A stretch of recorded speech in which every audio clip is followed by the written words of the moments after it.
এই বর্ষাকালে সে দুনিয়া ত্যাগ করছে। মানে যেদিন মারা যাইবো ওইদিনই দুপুরবেলা কইতাছে আমার শাশুড়িরে যে, "গাছের থেকে পুঁইশাক আইন্না নারকেল দিয়া আর চিংড়ি মাছ দিয়া লগে কটা কাঁঠালের আড়ি দিয়া একটু ঝোল রাইন্দা দিও।"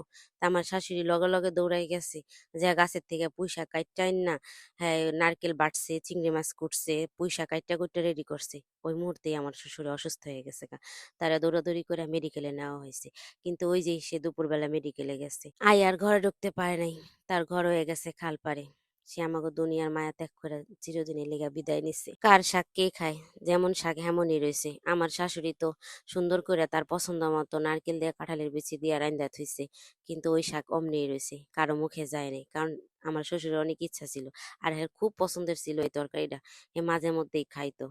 যাই হোক, তবুও তার কথাটা আজও পর্যন্ত সবাই স্মরণ করে রাখে। মানে পুঁইশাক রাঁধতে গেলেই আমার শাশুড়ির এই কথাটা মনে পড়বই যে, তোমার শ্বশুর এমন এমন খাইতে চাইছিল, কিন্তু শেষ খাওয়াটা সে খাইতে পারে না। কিছু কিছু কথা দেখবেন আজীবন মনে থাকে, যা বলার মতো না। তা আমরা যে ছেলের বউ আইছি, আমগো কাছে আমার শাশুড়ি গল্প করে।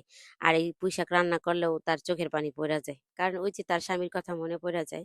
যাই হোক, অনেক কথাই আপনাদের লগে শেয়ার করলাম আজকে। হলো আমার শাশুড়ি কইতেছিল যে, এখন তো বর্ষাকাল, কাঁঠালের আড়ি আছে, তো একটু কাঁঠালের আড়ি দিয়ে নারকেল দিয়ে চিংড়ি মাছ দিয়ে ঝোল রান্ধো। তো তার অনুরোধই হচ্ছে আজকে কাঁঠালের আড়ি দিয়ে চিংড়ি মাছ দিয়ে পুঁইশাক রানবো, সাথে একটু নারকেল বাটাও দিবো।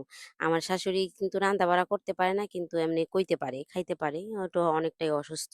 তো সবাই দোয়া করবেন। আমার শাশুড়ির রান্না কিন্তু আবার অনেক মজা। আমার শাশুড়ির রান্না সবাই অনেক প্রশংসা করে। তার মতো না রাঁধতে পারলেও আমি আমার মতো করে চেষ্টা করি। তো প্রথমে পেঁয়াজ, কাঁচামরিচ, চিংড়ি মাছগুলো সুন্দর করে ভাইজা লইছি। তার মধ্যে হচ্ছে সব মসলা দিয়ে দিই। আর আমরা শাক রানলে মরিচের গুঁড়া দিই না, কাঁচামরিচ দিয়েই রান্না করি। তারপর নারকেল বাটা দিয়ে আরো কিছুক্ষণ কষাইয়া তারপর দিয়ে দিছি পুঁইশাকগুলা। আর পুঁইশাকগুলা এত সুন্দর নরম, মাত্রই গাছ থেকে কাইট্টা আনছি। আর আগার আগার সবগুলা আগা কাইট্টা আনছি তো একদম গইল্লা গেছে গা। আর মাশাআল্লাহ এত সুন্দর হইছে, খাইতে অনেক মজা লাগে। নারকেল বাটা দিয়ে চিংড়ি মাছ দিয়ে একদিন এমনি রাইন্দা খাইয়া দেখেন। লগে কটা কাঁঠালের বিচি দিও। আরো যদি লগে দেন নারকেল বাটা, তাহলে তো কোনো কথাই নেই। এক কথায় অসাধারণ। যাই হোক, আজকে আমার রান্না বাড়া তোমার কাছে কেমন লাগলো? ভালো লাগলে একটু লাইক, কমেন্ট, শেয়ার করে পাশে থাকো। আর সাথে আমার পেজটাও ফলো করে দিও। আল্লাহ হাফেজ।